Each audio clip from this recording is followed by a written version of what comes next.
Sistem hukum di Indonesia. 1. Makna dan karakteristik hukum. Hukum adalah peraturan-peraturan yang bersifat memaksa, yang menentukan tingkah laku manusia dalam lingkungan masyarakat, yang dibuat oleh badan-badan resmi yang berwajib. Karakteristik hukum. Ada beberapa karakteristik hukum sebagai berikut, yakni bersifat memaksa, bersifat mengatur, berisi perintah dan larangan, bersifat umum, bersifat normatif, dan bersifat sanksional.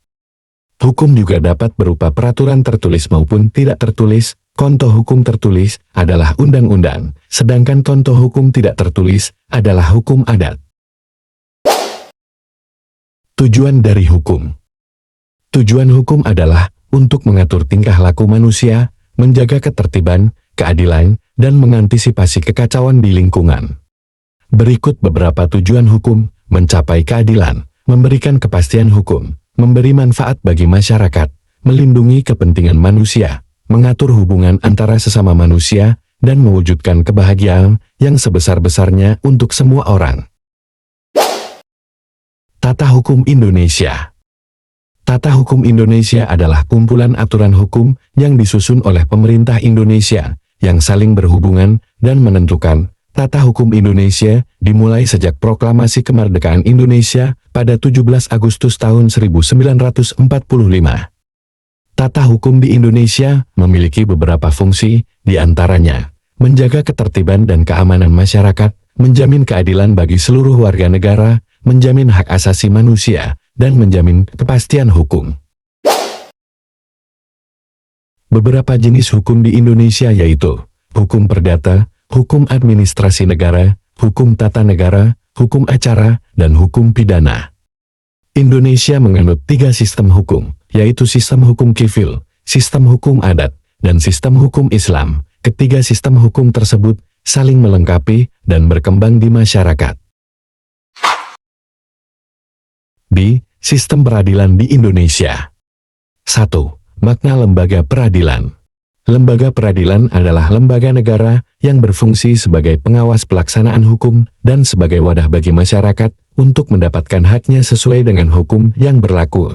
Lembaga peradilan di Indonesia diantaranya peradilan umum, peradilan agama, peradilan militer, peradilan tata usaha negara, dan Mahkamah Konstitusi. 2. Dasar hukum lembaga peradilan.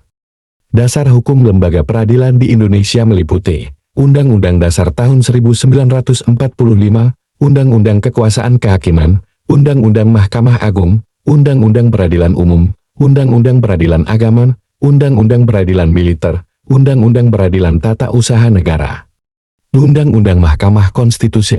Selain itu, Pancasila kelima yang berbunyi, keadilan sosial bagi seluruh rakyat Indonesia, juga menjadi dasar hukum lembaga peradilan. 3. Klasifikasi lembaga peradilan. Klasifikasi lembaga peradilan di Indonesia adalah peradilan umum, peradilan khusus, peradilan umum meliputi pengadilan negeri yang berkedudukan di ibu kota kabupaten atau kota, pengadilan tinggi yang berkedudukan di ibu kota provinsi, Mahkamah Agung yang berkedudukan di ibu kota negara.